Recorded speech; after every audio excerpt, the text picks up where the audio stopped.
Hello everyone, जैसे कि आपको पता है अब हमारे सीटेट के एग्ज़ाम में बहुत कम टाइम बच गया है और अब हम है ना सीटेट ईवीएस की मैराथन करेंगे। थर्ड क्लास की मैराथन मैं आपको करा चुकी हूँ, ठीक है। आज हम है ना फोर्थ क्लास की एनसीईआरटी को देखेंगे। तो हमारी फोर्थ क्लास की एनसीईआरटी स्टार्ट होती है गोइंग टू स्कूल नाम के चैप्टर से, ठीक है। तो यहाँ पे आपको कुछ बच्चे दिख रहे होंगे जो है ना बैम्बू और रोप से बना हुआ ब्रिज पास कर रहे हैं। तो कहाँ के बच्चे हैं? ये असम के बच्चे हैं। असम में बहुत ज़्यादा बारिश होती है, इतनी बारिश होती है कि वहाँ पे उनके लिए मुश्किल हो जाता है जाना। तो वो है ना बैम्बू एंड रोप से बना हुआ ब्रिज क्रॉस करते हैं, कुछ ऐसा बनता है वो। और इसको क्रॉस करके कहाँ के बच्चे स्कूल जाते हैं? असम के बच्चे। तो बैम्बू एंड रोप ब्रिज का इस्तेमाल कहाँ पे होता है? असम में। इस तरीके का एक वुडन बॉक्स होता है जिसके अंदर 3 से 4 बच्चे बैठते हैं और रस्सी के सहारे ये एक जगह से दूसरी जगह पास कर रहा होता है, ठीक है। जैसे आप पीछे वाली पिक्चर में देख सकते हैं। तो ऐसा कहाँ पे होता है? इसको ट्रॉली बुलाया जाता है और लद्दाख के बच्चे इसका इस्तेमाल करके स्कूल जा रहे होते हैं। उसके बाद है ना, अगर आप सीमेंट ब्रिजेस देखोगे तो जहाँ पे जिस एरिया में है ना कोई नदी आ रही होती है, रास्ते में कोई वाटर बॉडी आ रही होती है, तो पानी जहाँ पर होता है या फिर नॉर्मल एरियाज जो होते हैं वहाँ पे हम क्या क्रॉस करते हैं स्कूल जाने के लिए? सीमेंट ब्रिज क्रॉस करते हैं। तो नॉर्मल एरियाज में या फिर पानी के आसपास वाले जो एरिया होते हैं वहाँ पे सीमेंट ब्रिज का इस्तेमाल होता है। उसके बाद है ना, ऐसी स्मॉल वुडन बोट से बच्चे कहाँ पे स्कूल जा रहे होते हैं? केरला के बच्चे, ठीक है। तो वल्लम जो होती है वो एक स्मॉल वुडन बोट को हम कहते हैं, ठीक है। तो इसका इस्तेमाल करके केरला के बच्चे स्कूल जाते हैं। उसके बाद है ना कैमल कार्ट, ठीक है। ऊंट गाड़ी का इस्तेमाल करके राजस्थान, आपको पता है ऊंट जो होता है वो राजस्थान में मिलता है, तो कैमल कार्ट का इस्तेमाल करके राजस्थान के बच्चे स्कूल जा रहे होते हैं। कैमल वहाँ पे ना बहुत आराम से चल पाता है, इसलिए उसे रेगिस्तान का जहाज भी कहते हैं।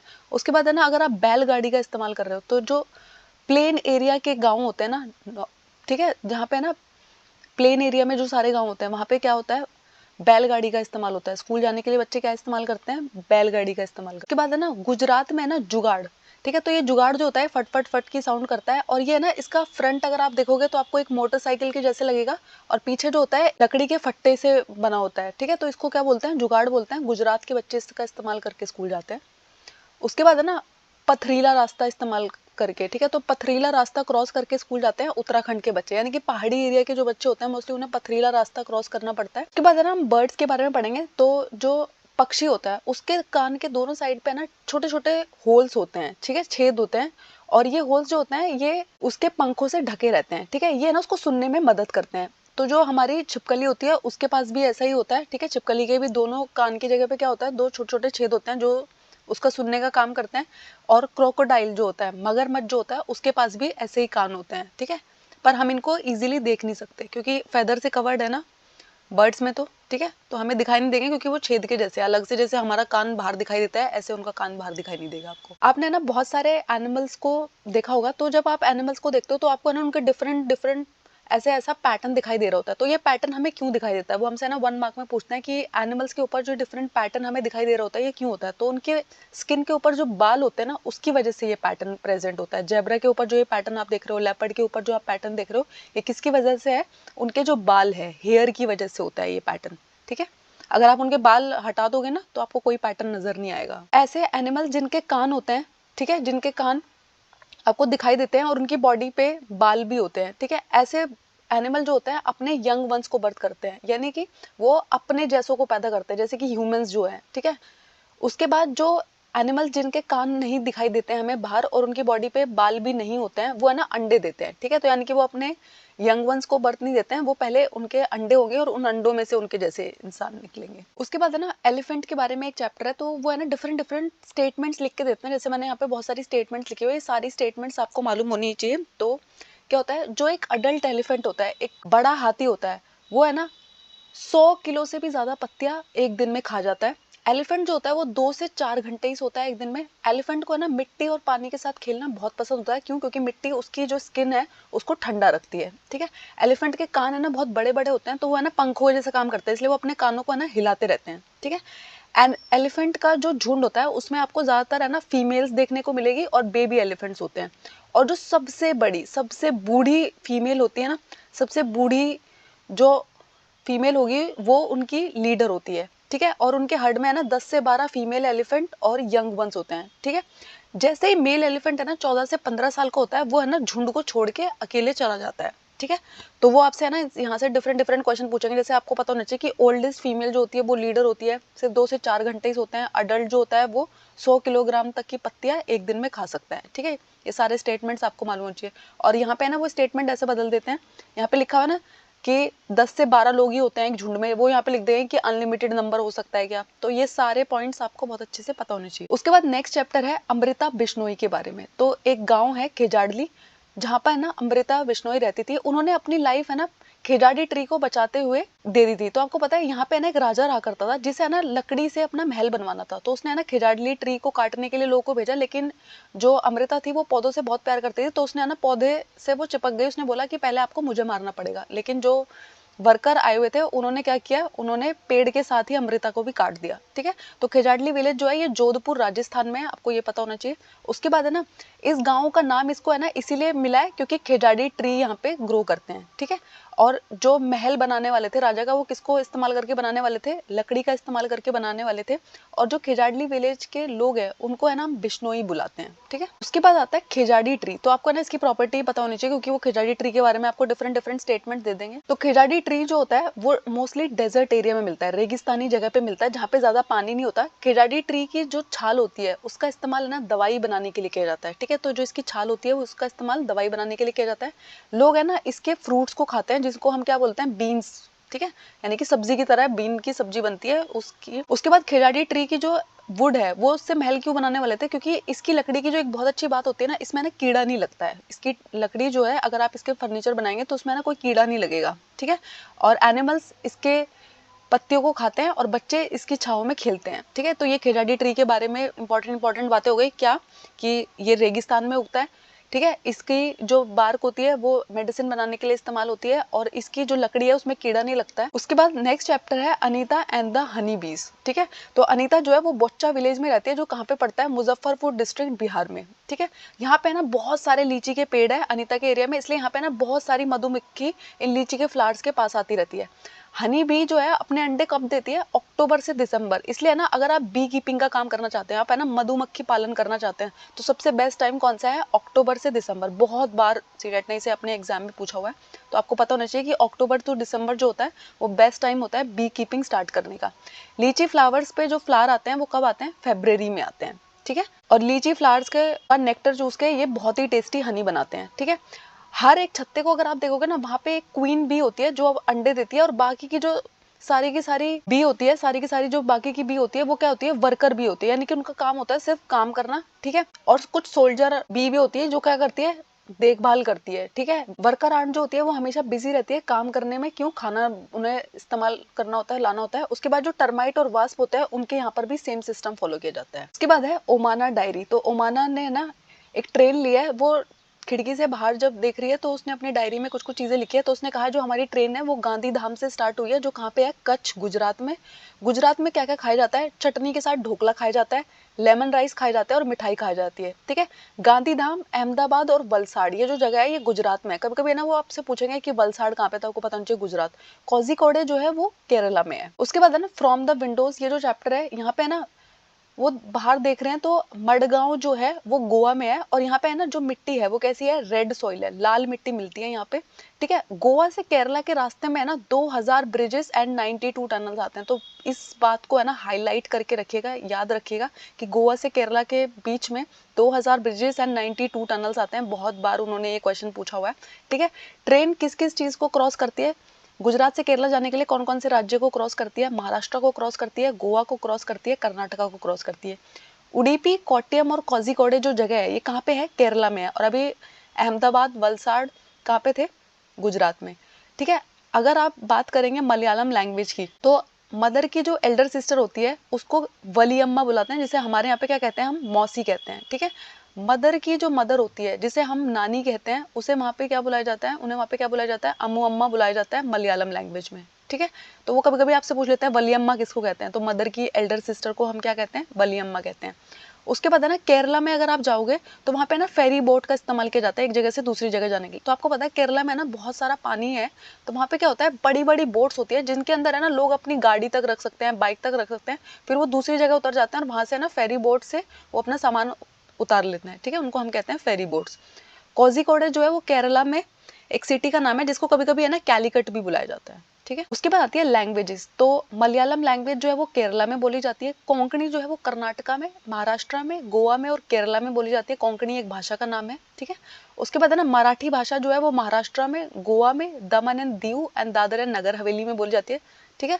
गुजराती जो है वो गुजरात में बोली जाती है और कन्नड़ा जो है वो कर्नाटका में, आंध्र प्रदेश में और तमिलनाडु में बोली जाती है। उसके बाद है ना आंध्र प्रदेश में है ना कुछ लोगों का ग्रुप होता है जो है ना स्पेशल कैंप रखता है, जिसमें वो क्या करता है, जिन लड़कियों की बहुत ही कम उम्र में शादी हो जाती है उनको है ना स्कूल में वापस जाने में, उनकी पढ़ाई करने में मदद करता है, ठीक है। वैली ऑफ फ्लावर्स जो जगह है उत्तराखंड में प्रेजेंट है, ठीक है। वैली ऑफ फ्लावर्स नाम का वहाँ पे नेशनल पार्क है, कहाँ पे, उत्तराखंड में। ज्वाला, हीरा और लीला जो है वो 3 सिस्टर्स हैं जो क्या खेलती हैं, कबड्डी खेलती हैं। कबड्डी से ना वो ये क्वेश्चन पूछ लेते हैं कि कितने प्लेयर्स होते हैं हर टीम में, तो आपको पता होना चाहिए कि हर टीम में ना 7 प्लेयर्स होते हैं कबड्डी में, ठीक है। उत्तर प्रदेश का जो कन्नौज डिस्ट्रिक्ट है वो इत्र बनाने के लिए फेमस है, ठीक है। तो वहाँ पे इत्र कैसे कैसे बनता है, गुलाब का पानी, केवड़ा और फूलों के साथ है ना क्या बनाया जाता है, इत्र बनाया जाता है। कहाँ पे, उत्तर प्रदेश के कन्नौज डिस्ट्रिक्ट में, ठीक है। उसके बाद है ना कलर जो होता है वो बहुत सारे फूलों से बनते हैं, जैसे कि गेंदे का फूल, जीनिया का फूल, ठीक है, जिनका इस्तेमाल किस लिए किया जाता है, कपड़ों को डाई करने के लिए। आपको पता है ना कभी कभी आप कोई कपड़ा लाते हो, आपको वो कलर पसंद नहीं आ रहा, तो आप है ना उसे किसी और कलर में डाई करा लेते हो, ठीक है। उसके बाद है ना राइट टू एजुकेशन एक्ट आपको पता है 2009 में आया है, और ये क्या कहता है कि free and compulsory education provide करनी है हमें, किसको, जो भी बच्चा 6 से 14 साल का है। वो कभी कभी ना यहाँ पे 6 से 16 लिख देंगे, कभी 6 से 18 लिख देंगे, तो आपको पता होना चाहिए कि 6 से 14 साल के बच्चे को हमें free and compulsory education provide करनी है। उसके बाद जो कचनार के फूल है ना वो उत्तर प्रदेश में खाए जाते हैं। केले के फूल जो है वो केरला में खाए जाते हैं। आपको पता है ना केला बहुत ज्यादा उगता है केरला में, इसलिए वहाँ पे केले के फूल भी खाए जाते हैं। सहजन के जो फ्लावर्स होते हैं उनके पकौड़े बना के खाए जाते हैं, कहाँ पे, महाराष्ट्र में।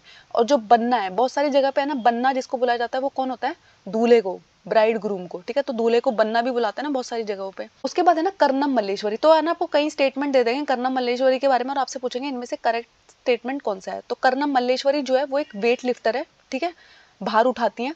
उसके बाद है ना वो आंध्र प्रदेश से बिलोंग करती है। उनके पापा जो है वो पुलिस कांस्टेबल है। मल्लेश्वरी है ना 12 साल की थी जब उन्होंने वेट लिफ्टिंग स्टार्ट की थी, और वो सबसे ज्यादा वेट जो उठा सकती है वो 130 किलो का उठा सकती है। कर्नम मल्लेश्वरी ने आज तक 29 मेडल जीते हैं, किसमें, इंटरनेशनल इवेंट्स जो हुए हैं, ठीक है। उनकी 4 बहनें हैं जो क्या करती हैं, वेट लिफ्टिंग ही करती हैं, ठीक है। तो कभी कभी वो पूछ लेते हैं कि कितने मेडल्स जीते थे उन्होंने, तो 29 मेडल्स। कहाँ से बिलोंग करती है, आंध्र प्रदेश से बिलोंग करती है। क्या प्रोफेशन है उनका, वेट लिफ्टर है, ठीक है। उसके बाद आता है मधुबनी पेंटिंग। तो देखो ये जो पेंटिंग मैंने यहाँ पे लगाई हुई है, ये कैसी पेंटिंग है, मधुबनी पेंटिंग है, ठीक है। तो ये जो पेंटिंग है मधुबनी पेंटिंग, इसको इसका नाम क्यों मिला है, क्योंकि ये है ना बिहार की मधुबनी डिस्ट्रिक्ट में की जाती है, इसलिए पेंटिंग का नाम ही क्या पड़ गया, मधुबनी पेंटिंग। ये एक बहुत पुराना फॉर्म है किसका, फोक आर्ट का, ठीक है। ये पेंटिंग जो होती है चावल का आटा पीस के उसमें कलर मिक्स किए जाते हैं, उससे बनाई जाती है। इनको बनाने के लिए इसमें क्या क्या मिलाया जाता है, नील मिलाया जाता है कलर देने के लिए, हल्दी मिलाई जाती है, और फूलों और पत्तियों से जो नेचुरल कलर्स होते हैं, यानी कि इनमें जो कलर्स है ना वो नेचुरल कलर्स है, सिंथेटिक कलर्स यूज नहीं किए जाते हैं, इनमें नेचुरल कलर्स इस्तेमाल किए जाते हैं।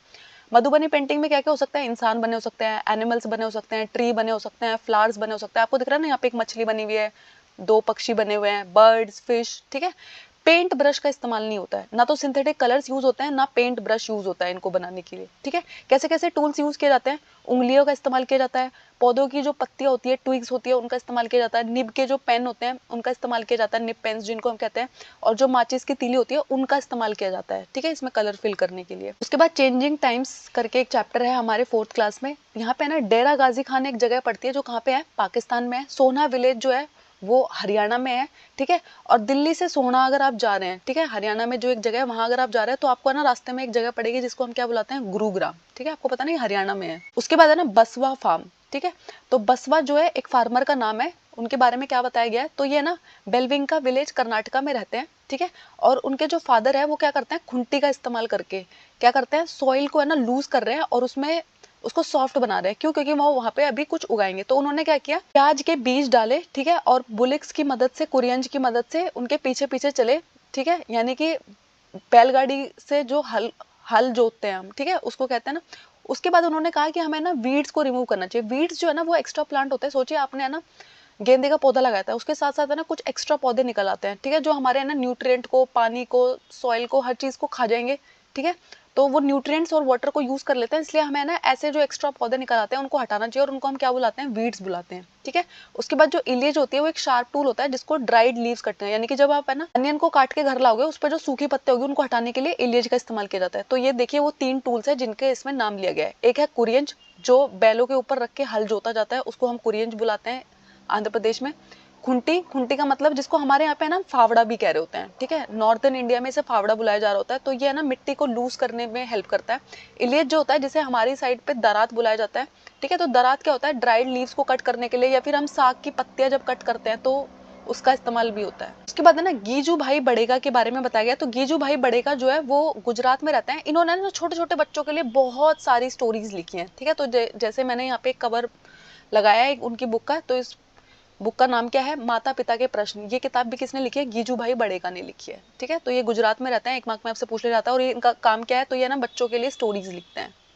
उसके बाद है ना पक्षियों के घोंसलों के बारे में आपसे कुछ कुछ पूछा गया। तो स्पैरो, डव और सनबर्ड जो है ये तीनों के तीनों है ना पेयर में काम करते हैं, क्या बनाने के लिए, घोंसले बनाने के लिए। फिर उसके बाद आता है इंडियन रॉबिन, ठीक है। तो इंडियन रॉबिन का घोंसला जो होता है ना, अगर आप कभी भी है ना रोड के किनारे जा रहे हो और वहां पे कुछ पत्थर पड़े हुए हैं, वहां पे जिनका घोंसला बना होगा तो वो किसका घोंसला बना होता है, इंडियन रॉबिन। तो इंडियन रॉबिन अपना घोंसला कहाँ पे बनाता है, सड़क के किनारे जो पत्थर पड़े होते हैं वहां पर अपना घोंसला बनाता है।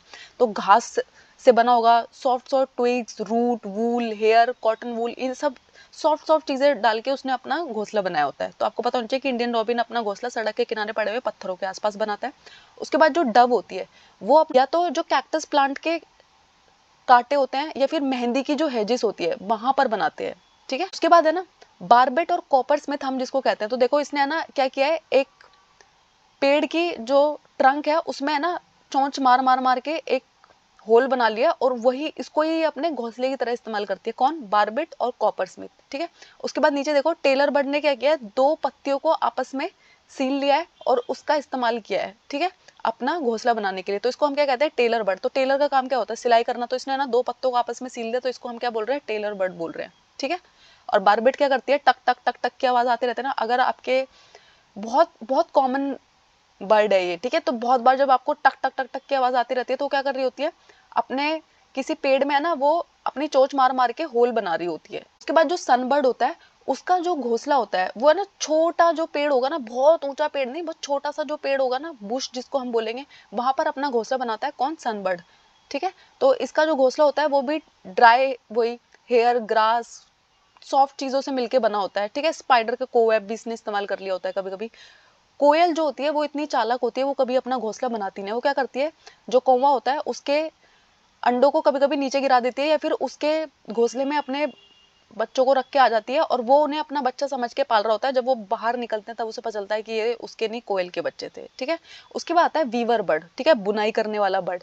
तो इसमें ना जो मेल होता है, मेल सारा का सारे मेहनत करता है, वो बहुत ही सुंदर नेस्ट बनाता है। फीमेल जो होती है वो आके सारे नेस्ट को चेक करती है, और उसे जो सबसे सुंदर लगता है ना, जो उनसे मेल का घोंसला उसे सबसे सुंदर लगेगा, उसमें जाकर वो अपने अंडों को दे देती है, ठीक है।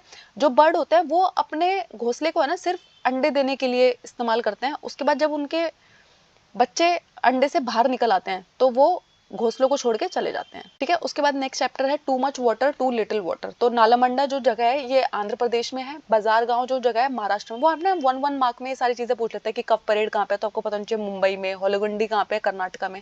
और इसी जगह पे होलोगंडी कर्नाटका में ना बच्चों की एक पंचायत लगती है जिसको क्या बुलाया जाता है, भीमा संघ बुलाया जाता है, ठीक है। तो पूछ लेंगे कि भीमा संघ कहाँ पे होती है, तो होलोगंडी कर्नाटका में। उसके बाद है ना अब्दुल जो है वो एक बच्चा है, वो गार्डन में जाता है और डिफरेंट डिफरेंट प्लांट्स की रूट्स को निकाल निकाल के, यानी कि पौधों को खोद खोद के देख रहा है। तो उसको है ना कैसी कैसी रूट्स दिखाई दी, तो टैप रूट। टैप रूट ऐसी रूट होती है जिसमें ना एक पूरी की पूरी सेंट्रल रूट होती है, उसके अंदर से ना छोटे छोटे छोटे छोटे हेयर्स निकल रहे होते हैं।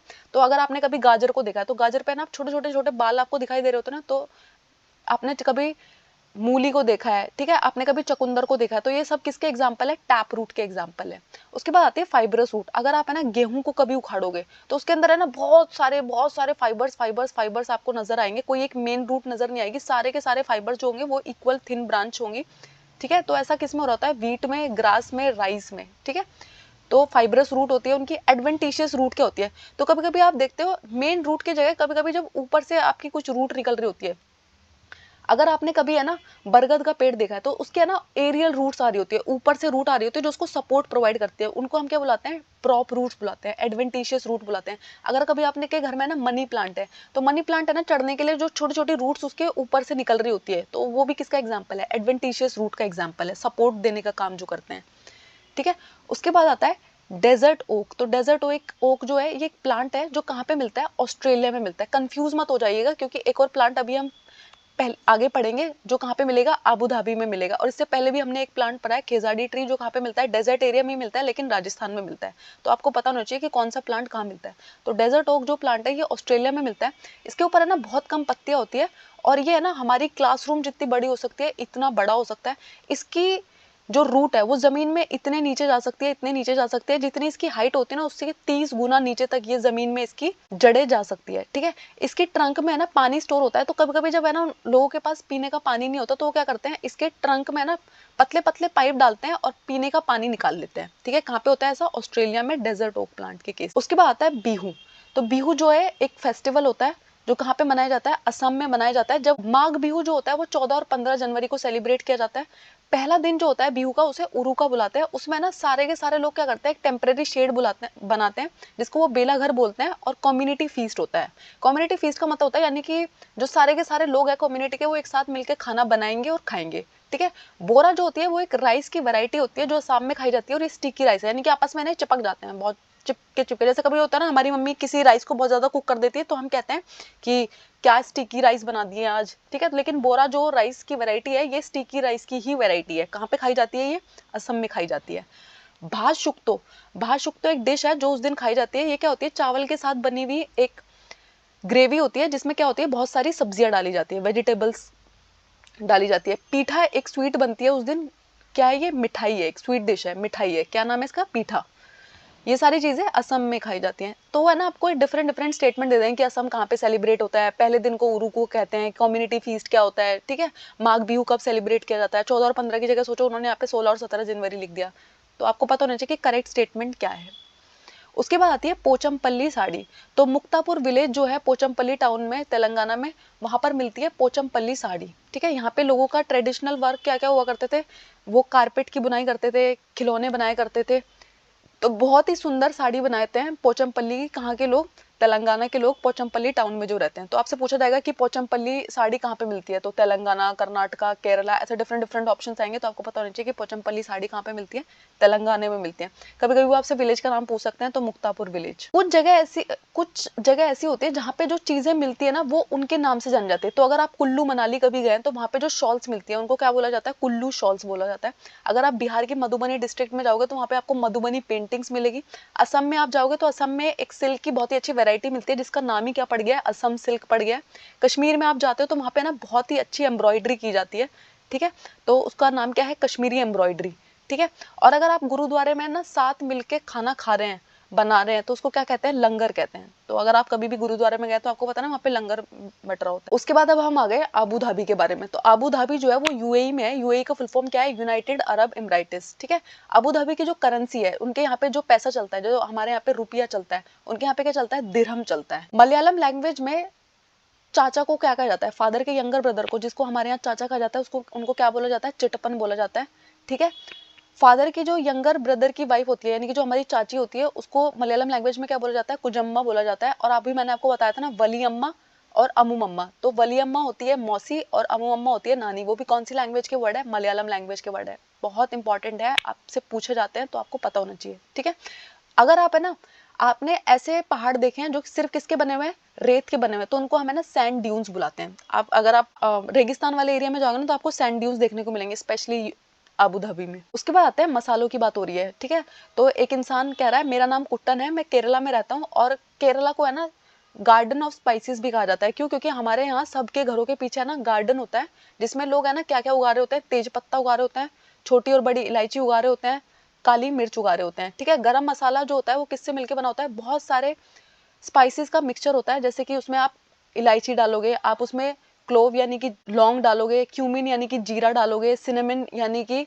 दालचीनी डालोगे, ब्लैक पेपर यानी कि काली मिर्च डालोगे, ड्राई जिंजर यानी कि सौंठ डालोगे। ये सारी चीजें मिलके जब हम पीसते हैं तो क्या बनता है, गरम मसाला बनता है। हम सब अपनी सब्जियों में डालते हैं ना गरम मसाला, ठीक है। उसके बाद है डिफेंस ऑफिसर वहीदा।